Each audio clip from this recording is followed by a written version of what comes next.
तमाम सुनने और देखने वालों को अस्सलाम वालेकुम। मेरा नाम है रिजवान और मैं आप सबकी भेजी गई हॉरर स्टोरीज को नरेट करता हूँ। उम्मीद करता हूँ कि आप खैरियत से होंगे, जहाँ रहें हमेशा खुश और आबाद रहें। आज की एपिसोड का पहला वाक़या सुनकर आप हैरान हो जाएंगे। ये एक मोहब्बत की कहानी है जिसका एंड आपको हिला कर रख देगा। और अगर आप कमजोर दिल के हैं तो आज का दूसरा वाक़या अकेले मत सुनिएगा। वीडियो को शुरू से आखिर तक देखिएगा और सपोर्ट के लिए अपनी फैमिली और दोस्तों के साथ जरूर शेयर कीजिएगा। वीडियो पसंद आए तो कमेंट सेक्शन में जरूर बताइएगा। तो जल्दी से अपने आसपास हिसार बांध लें और आयतल कुर्सी पढ़ लें, क्योंकि कहा जाता है कि जब इन मखलूकात का जिक्र होता है तो ये बड़ी दिलचस्पी से आपके करीब आ जाती हैं और अपनी बातें सुनने लगती हैं। तो बढ़ते हैं वाकयात की जानिब। आज का पहला वाकया भेजने वाले अपना और जगह का नाम जाहिर नहीं करना चाहते। आइए सुनते हैं उन्हीं की जुबानी। अस्सलाम वालेकुम रिजवान, उम्मीद करता हूँ कि आप खैरियत से होंगे। मैं अपना नाम जाहिर नहीं करना चाहूँगा क्योंकि मेरी यूनिवर्सिटी के कुछ दोस्त भी आपके सब्सक्राइबर हैं। रिजवान भाई, आज से 8 माह पहले मेरे साथ ऐसा वाक़या पेश आया जिसने मुझे हिला कर रख दिया, और इस वाक़े के बाद मेरी ज़िंदगी में अच्छी खासी तब्दीली आई। मेरा ताल्लुक़ पाकिस्तान पंजाब से है और इस वक्त मैं इस्लामाबाद की एक मशहूर यूनिवर्सिटी में तालीम हासिल कर रहा हूँ। मैं अपने माँ बाप का इकलौता बेटा हूँ। जब मैं इस्लामाबाद आया तो यहाँ मुझे एडजस्ट होते होते काफ़ी वक्त लगा। कुछ ही अरसे में एक अच्छा हॉस्टल मिल गया और मेरी यूनिवर्सिटी की क्लासेस भी शुरू हो चुकी थी। हमारी क्लास में एक ऐसी लड़की थी जो सबसे अलग थी। उसकी बातें, उसका रहन सहन सबसे मुख्तलिफ था। शायद यही वो वजह थी कि वो मुझे अच्छी लगने लगी थी। चंद ही दिनों में हम एक साथ उठने बैठने लगे, कैफेटेरिया में भी इकट्ठे खाना खाते और कहीं भी जाना होता एक दूसरे के बगैर नहीं जाते थे। वक्त गुजरता रहा और वक्त गुजरने के साथ साथ मैं उसके करीब होता चला गया। उसकी बातें इस बात का साफ इशारा देती थी कि वो भी मुझ में इंटरेस्टेड है। एक दिन शाम को हम इकट्ठे बैठे तो मैंने देर नहीं की और उससे अपनी मोहब्बत का इजहार कर दिया, जिस पर वो मुस्कुराने लगी और उसने मेरा ये प्रपोजल कबूल कर लिया। जब ये हुआ तो मेरी खुशी का कोई ठिकाना ना रहा। आप यकीन नहीं करेंगे, मैं हवाओं में उड़ने लगा, क्योंकि मैंने अपनी जिंदगी का हमसफर कुछ ऐसा ही सोच रखा था। जब हमने एक दूसरे से मोहब्बत का इकरार कर लिया तो उसके बाद ये फैसला किया कि हम इस बारे में अपने अपने घर बता दें। फिर वैसा ही हुआ जो हम दोनों ने सोच रखा था। मैंने अपने वालिदैन को उसके बारे में सब कुछ बता दिया और उसने भी अपने वालिदैन से कुछ नहीं छुपाया और साफ बता दिया कि मेरी यूनिवर्सिटी में एक लड़का है जो एक अच्छे घराने से ताल्लुक़ रखता है और मैं उससे शादी करना चाहती हूँ। इस सब के बाद मैं उसके घर वालों से भी मिला और उसकी भी अपने वालिदैन से कॉल पर बात करवाई। इसी दौरान ईदें भी आईं, सालगिरहें भी गुजरी, जिस पर हम दोनों ने एक दूसरे को अच्छे खासे तोहफे दिए। सब कुछ बहुत अच्छा चल रहा था। हम दोनों के बीच ये तय था कि सेमेस्टर खत्म होने के बाद मैं अपने वालिदैन को इस्लामाबाद बुलवाऊंगा और उसके घर रिश्ते के लिए भेजूंगा। मेरे इस रिलेशन के बारे में मेरी खालाओं और एक फुप्पो को भी पता था, क्योंकि मेरे वालिदैन इस मामले को लेकर बहुत संजीदा थे। वो चाहते थे कि मेरी उससे शादी हो जाए, क्योंकि अब तक जिंदगी में मेरी कोई ऐसी ख्वाहिश नहीं थी जो मेरे वालिदैन ने पूरी ना की हो। एक रोज जब मैं उस लड़की से मिला तो उसका रवैया मुझे थोड़ा सा तब्दील लगा। वो काफी सोचों में थी। पूछने पर बताया कि उसका एक कजन है जो कतर में रहता है और वो 3 माह की छुट्टियों पर पाकिस्तान आ रहा है। साथ में उसने ये भी कहा कि उसकी मेरे साथ बहुत बनती है। जब वो पाकिस्तान आएगा तो मैं उसको इस्लामाबाद घुमाऊं फिराऊंगी और हो सकता है कुछ अरसा यूनिवर्सिटी में मुझे वही पिक करे। उसकी ये बात मुझे थोड़ी सी अजीब लगी, लेकिन मैंने फिर भी कोई एतराज नहीं किया और कहा कि कोई मसला नहीं है, तुम बेफिक्र रहो, क्योंकि मैं उस पर अंधा एतमाद करता था। जब उसका कज़न आया तो उसके साथ घूमने फिरने लगी। वो उसको यूनिवर्सिटी से भी पिक करता था और ये दोनों मिलकर रात देर तक घूमते रहते थे, जहां हम पूरा पूरा दिन साथ होते थे और घर आने के बाद भी फ़ोन पर बात करते थे। अब हमारी 2-3 दिन में सिर्फ एक बार बात होती थी और यूनिवर्सिटी में भी वो मेरे सामने आने से कतराने लगी थी। उसके इस रवैये को लेकर मैं काफ़ी सोचों में था कि एक दिन अचानक मुझे उसका व्हाट्सएप मैसेज आया। कहने लगी कि मैं तुम्हें किसी झूठे लारे में नहीं रखना चाहती। मेरा कज़न जो कतर से आया है वो मुझे बचपन से पसंद करता है और मेरे घर वाले भी यही चाहते हैं कि मेरी उससे शादी हो। रिजवान भाई, उसकी ये बातें सुनकर मेरा दिल बंद होने लगा। हमारे दरमियान थोड़ी देर बहस हुई और आखिर में उसने यही कहा कि उसका कज़न कतर में सेटल्ड है, जबकि तुम्हारी तो डिग्री भी मुकम्मल नहीं है। तुम डिग्री मुकम्मल करोगे और उसके बाद नौकरी ढूंढोगे, इसलिए मेरे घर वाले भी यही चाहते हैं कि मेरी शादी मेरे कज़न से ही हो। इस सब के बाद कहने को कुछ भी बाकी नहीं था। मैंने फ़ोन बंद कर दिया। मुझे ये बात खाए जा रही थी कि मैं अपने वालिदैन को ये सब कैसे बताऊंगा। मैं शदीद डिप्रेशन और एंजाइटी का शिकार हो चुका था। मुझे सारी सारी रात नींद नहीं आती थी और मेरी सेहत दिन ब दिन गिरती जा रही थी। मैंने अपने घर वालों से भी राब्ता कम कर दिया था। जब भी मेरे वालिदैन का फोन आता तो उन्हें मैं टाल मटोल करता कि अभी मसरूफ हूँ, बाद में तफसील से बात करूंगा, और कई दिन तक उन्हें फोन नहीं करता था। एक दिन मैं यूनिवर्सिटी में क्लास ले रहा था कि अचानक मुझे घबराहट होने लगी। मैं क्लास से निकला, मुझे कुछ समझ नहीं आया कि कहाँ जाऊं। मेरे पास उस वक्त अपना बाइक भी नहीं था। मैंने राइड करवाई और एक पार्क में जाकर बेंच पर बैठ गया। ये पार्क इस्लामाबाद के सेक्टर में था। दोपहर का वक्त था और वहाँ उस वक्त कोई भी मौजूद नहीं था। कुछ लोगों का गुजर हुआ था, लेकिन दोपहर के उस वक्त वो पार्क बिल्कुल खाली था। मैं कई देर अपने ख्यालों में उस बेंच पर बैठा रहा। दिल में तरह तरह के ख्यालात आ रहे थे। कुछ समझ नहीं आ रहा था कि अब क्या करूं।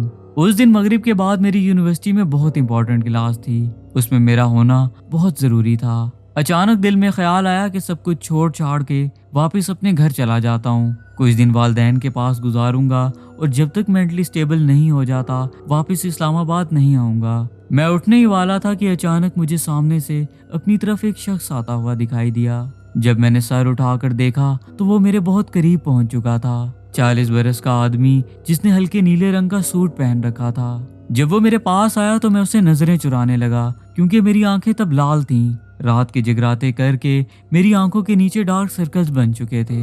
वो शख्स आते ही मेरे साथ बेंच पर बैठा और मुझे सलाम करते ही पूछने लगा कि तुम्हारे साथ क्या हुआ है और तुम यहाँ अकेले परेशान क्यों बैठे हो। उन दिनों जो कुछ मेरे साथ चल रहा था मैंने किसी से शेयर नहीं किया था, सिवाय हमारे ग्रुप के चंद लोगों के।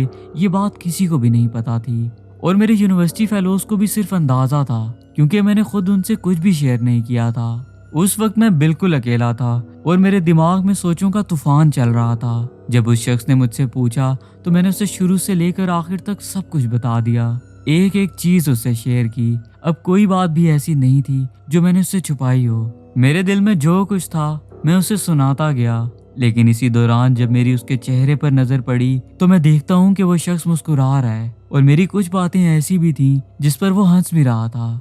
एक वक्त तो मुझे ऐसा लगा कि मैं किसी गलत बंदे के सामने अपने राज खोल बैठा हूँ, क्योंकि मुझे अब ऐसा लगने लगा था कि वो मेरा मजाक उड़ा रहा है। जब मेरी बात मुकम्मल हो गई तो उस शख्स ने मेरे कंधे पर हाथ रखा और मुझसे कहा कि मेरे पास वक्त बहुत कम है, मैंने कहीं जाना भी है। मैं असर की नमाज पढ़ने मस्जिद जा रहा हूँ। मस्जिद का रास्ता तुम्हें भी मालूम होगा, अगर नहीं मालूम तो मेरे पीछे आते जाना। नमाज पढ़ो, इंशाल्लाह अल्लाह ताला की जात सब कुछ बेहतर करेगी। ये कहने के बाद वो शख्स उठ खड़ा हुआ और पार्क से बाहर जाने लगा। जब वो शख्स कुछ फासले पर पहुंचा तो मैं भी उसके पीछे पीछे चलने लगा। जिस पार्क में हम बैठे थे उस पार्क से बाहर निकलकर 2 गलियां छोड़कर मस्जिद थी, जो मैंने वहां आते हुए देखी थी। जब वो शख्स मस्जिद की तरफ बढ़ रहा था तो मैं उससे कुछ फासले पर था। मस्जिद पहुंचते तक उस शख्स ने एक बार भी पीछे मुड़कर नहीं देखा कि मैं आ भी रहा हूँ या नहीं आ रहा। मस्जिद पहुंचने के बाद जब मैं वुजू करने गया तो वो शख्स मेरे साथ बैठा वुजू कर रहा था, लेकिन उसने मेरी तरफ बिल्कुल भी नहीं देखा। खामोशी से वुजू किया और जमात के लिए चला गया। मैं भी वुजू करने के बाद जमात में शामिल हुआ और जब जमात खड़ी हुई तो उस शख्स और मेरे दरमियान एक और नमाजी था जो जमात में शामिल था। इस तरह हम दोनों ने असर की नमाज भी एक साथ पढ़ी थी। मैं नमाज पढ़ता गया और हर रकात में मेरे दिल का बोझ हल्का होता चला गया, इतना हल्का कि जब मैंने सलाम फेरा तो मैं अब उस दुनिया में खड़ा था जो दुनिया मेरी पहले हुआ करती थी। मैं दिमागी सुकून में आ चुका था, बिल्कुल ऐसे जैसे मेरी जिंदगी में कोई परेशानी थी ही नहीं। रिजवान भाई, ऐसा नहीं है कि मैं पहले नमाज नहीं पढ़ता था। मैं नमाज पढ़ता था और दुआ भी मांगता था, लेकिन उस नमाज के बाद मैंने अपने जिस्म को इतना हल्का पाया कि मेरे पास अल्फाज भी नहीं है। मैंने फौरन इरादा किया कि वापस यूनिवर्सिटी जाऊं और मगरिब के बाद वाली क्लास में शामिल हूं, जो बहुत जरूरी थी। मैंने बैठी जगह पर राइड करवाई और मस्जिद से बाहर निकल आया।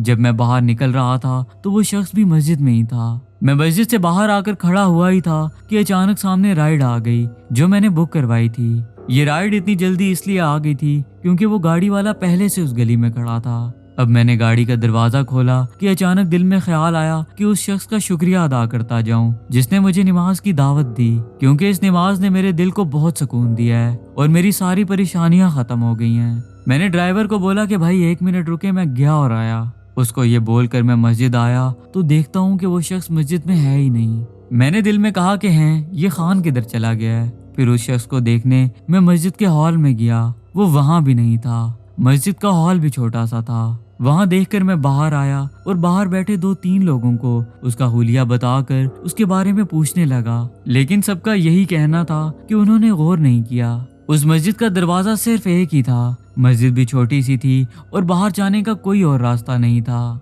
नमाज खत्म होने के बाद मेरा राइड बुक करके बाहर आना और गाड़ी का आ जाना, ये बहुत जल्दी जल्दी हुआ था। ये बात काफी अजीब और हैरान कर देने वाली थी। मैं वहाँ अपना सर पकड़कर खड़ा हो गया था, क्योंकि जब मैं मस्जिद से बाहर निकल रहा था तब तक वो शख्स मस्जिद में था और बाहर निकलते साथ ही मैं ड्राइवर को बताकर वापस मस्जिद आ गया था, जबकि उसके इर्द गिर्द के लोग मस्जिद में ही थे। और उस दिन नमाज में नमाजी भी बहुत मुख्तसर थे। खैर, ड्राइवर ने मेरे से पूछा कि आपका कुछ गुम हो गया है क्या, जिस पर मैंने उसे कहा कि नहीं नहीं, चलो बस। इस वाक़े के बाद मैं सारा रास्ता यही सोचता आया कि वो शख्स कौन था। मैं यूनिवर्सिटी वक्त पर पहुंचा, क्लास ली और क्लास के बाद अपने दोस्तों के साथ वो गप्पें लगाईं जो मैं पहले लगाया करता था। अपने घर जाने का प्लान कैंसिल किया और रात में अपने अम्मी अब्बू से कॉल पर बात की। रिजवान भाई, इस वाक़े के बाद मेरी जिंदगी बिल्कुल तब्दील हो गई। मेरी जिंदगी की परेशानियां ऐसे खत्म हुई जैसे कभी थी ही नहीं। वो लड़की जिसे मैं पसंद करता था वो अब भी मेरी क्लास में है। अपने जिस कजन से वो शादी कर रही थी उसके उस कजन ने किसी और से शादी कर ली। जो कुछ उसके लिए मेरे दिल में था, इस वाक़े के बाद सब कुछ खत्म हो गया। अल्हम्दुलिल्लाह अब मैं एक खुश और सुकून वाली जिंदगी गुजार रहा हूँ। जो शख्स मुझे मिला था उसका जिक्र मैंने किसी से भी नहीं किया।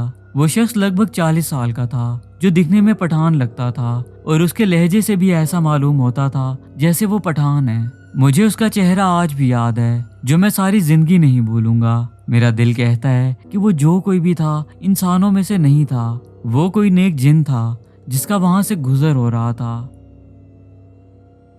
अच्छा, ये वाकया जिन्होंने मुझसे शेयर किया है उनकी जिंदगी में और भी बहुत तब्दीलियां आई हैं। कुछ बातें ऐसी थी जिनकी परमिशन उन्होंने मुझे नहीं दी, इसलिए मैं वो बातें शेयर नहीं कर पाऊंगा। अब रही बात उस शख्स की, तो आप भी कमेंट सेक्शन में बताइएगा कि आपको क्या लगता है कि वो शख्स कौन हो सकता है। इसी के साथ बढ़ते हैं आज की एपिसोड के आखिरी वाक़े की जानिब, जो युसरा खान ने पेशावर से भेजा है। आइए सुनते हैं उन्हीं की जुबानी। अस्सलाम वालेकुम रिजवान, मेरा नाम युसरा है और मैं पेशावर से आपको अपने वाक़यात भेज रही हूँ। सबसे पहले बताती चलूं कि मैं पेशे से एक डेंटिस्ट हूँ और जो वाक़यात मैं शेयर करने जा रही हूँ, ये वाक़यात मेरे साथ तब पेश आए थे जब मैं इस्लामाबाद में डेंटिस्ट्री की तालीम हासिल कर रही थी। जिस हॉस्टल में मेरी रिहाइश थी वो पूरा हॉस्टल हॉन्टेड था। उस पूरे हॉस्टल में गैर मरई मखलूक का बसेरा था। एक रात मैं अपने कमरे में बैठी पढ़ रही थी। तब मेरे शुरू के दिन थे और मेरी रूममेट छुट्टियों पर थी। मैं कुछ देर के लिए वॉशरूम गई और जब वापस आई तो देखती हूँ कि बेडशीट पर खून की छींटें हैं। वो खून की छींटें बिल्कुल ताज़ा थीं, जिससे पूरे कमरे में खून की स्मेल भी आ रही थी। जब मैं वॉशरूम गई थी तब कुछ भी ऐसा नहीं था, सब कुछ ठीक था, यहाँ तक कि मेरा कमरा भी बंद था। ये सब देखकर मैं बहुत खौफजदा हुई। फौरन कमरे का दरवाजा खोला और बाहर निकल आई। फिर जब वार्डन को सारा वाकया सुनाया तो वार्डन के चेहरे के तासुरात ऐसे थे जैसे मैं उसे कोई आम सी बात बता रही हूँ। वार्डन जब मेरे साथ कमरे में आई तो वहाँ कुछ भी नहीं था। जो खून की छींटें मेरी बेडशीट पर थीं, अब वही बेडशीट साफ सुथरी नजर आ रही थी। ये देखकर मैं हैरान रह गई थी कि ऐसा कैसे हो सकता है। एक रात मैं अपने कमरे में बैठी नोट्स बना रही थी और मेरे फोन पर मेरी अम्मी की कॉल्स आ रही थी। मैं पिछले 3 घंटों से लगातार लिख रही थी और सोच रखा था कि एक ही बार काम खत्म करके उनसे बात करूंगी। मैंने नोट साइड पर रखे और अम्मी की कॉल अटेंड करते साथ ही कहा कि अम्मी मुझे बस 5 मिनट दें, मैं आपको कॉल बैक करती हूँ। ये कहने के बाद जब मैंने नोट्स वापस उठाए तो वहाँ कुछ भी नहीं लिखा था। वो नोट्स ऐसे थे जैसे बिल्कुल नए हों। पिछले 3 घंटे से जो कुछ मैं लिखती आ रही थी वो मेरी सारी की सारी मेहनत बर्बाद हो चुकी थी। ये सब देखने के बाद मेरे से बिल्कुल भी नहीं रहा गया और मैं कोने पर फर्श पर बैठकर ज़ारों कतार रोने लगी। जब मैं रो रही थी तब मुझे ऐसा महसूस हो रहा था जैसे कोई मुझे गले लगाकर चुप करवाना चाह रहा है। मैं रोती जगह से फौरन उठ खड़ी हुई और बहुत गुस्से से बोली कि देखो, जो कोई भी इस कमरे में है, मैं आपको तंग नहीं करती, फिर आप मुझे क्यों तंग करते हो। मेरे ये कहने के फौरन बाद मुझे ऐसा महसूस हुआ जैसे मेरे बेड पर पड़े नोट्स किसी ने हवा में उछाले हों। जब मैंने देखा तो ये वही नोट्स थे जो कुछ देर पहले मैं लिख रही थी और सामने वही पेज था जहाँ से मैंने अपनी अम्मी की कॉल अटेंड की थी। हमारा वो हॉस्टल बहुत हॉन्टेड था। सिर्फ मेरे साथ ही नहीं, वहाँ जितनी भी लड़कियाँ थीं, आए दिन किसी ना किसी के साथ जरूर कुछ हो जाता था। हमें वार्डन की तरफ से सख्त हदायत थी कि कि रात के वक्त आपका दरवाजा कोई भी खटखटाए पूछे बगैर दरवाजा नहीं खोलना, खासकर सर्दियों में, क्योंकि उन दिनों हमारे हॉस्टल में अजीबोगरीब वाकयात पेश आ रहे थे। रात के वक्त अचानक कमरे के दरवाजे पर दस्तक होने लगती थी। अब कमरे में जो कोई होता वो यही समझता था कि वार्डन होगी या कोई दोस्त आई होगी जिसे नींद नहीं आ रही होगी। जब दरवाजा खोलकर देखा जाता था तो दरवाजे पर परिंदों के जले हुए पंजे मिलते थे। उन पंजों का साइज इतना बड़ा होता था कि वो इंसानी हाथ से भी 2 गुना बड़े होते थे, जो कुछ ही देर में अपनी जगह से गायब हो जाते थे। तब एक लड़की ने उन पंजों की तस्वीर भी बनाई थी। फिर सुना था कि वो काफी बीमार हो गई थी और रात को हॉस्टल में चीखा करती थी और उसकी ये चीखें हॉस्टल की कई लड़कियों ने सुनी थी। इस सब के बाद उसके घर वाले उसे वापस ले गए थे। मैंने उस हॉस्टल में मुश्किल से 1 महीना गुजारा था, जिसके बाद वो जगह छोड़ दी थी और इस 1 माह में जो कुछ मैंने देखा मैं बयां भी नहीं कर सकती। मैं आज के वाकयात भेजने वालों का दिल से शुक्रिया अदा करूंगा कि उन्होंने अपना कीमती वक्त हमारी एपिसोड के लिए निकाला। अगर आपको ये एपिसोड पसंद आई हो और अगर आप चाहते हैं कि ऐसी मजीद एपिसोड्स आती रहें तो इस वीडियो को लाइक और शेयर करना बहुत बहुत जरूरी है। अगर आप मेरे चैनल पर नए हैं या अभी तक सब्सक्राइब नहीं किया तो जल्दी से सब्सक्राइब कर लें और बेल आइकन पर क्लिक करके ऑल का नोटिफिकेशन ऑन कर लें। इससे होगा ये कि मेरी आने वाली वीडियोस का नोटिफिकेशन आपको वक्त पर मिल जाएगा और मेरी हर एपिसोड आप सब तक आसानी से पहुंच पाएगी। आप सब नीचे दिए गए नंबर पर अपनी स्टोरी शेयर कर सकते हैं और कमेंट सेक्शन में अपनी कीमती राय का इजहार भी कर सकते हैं। इसी के साथ मैं इजाजत चाहूंगा, जल्द ही नए एपिसोड के साथ हाजिर हूँगा। आप सब अपना बहुत ख्याल रखिएगा। तब तक के लिए अल्लाह हाफिज।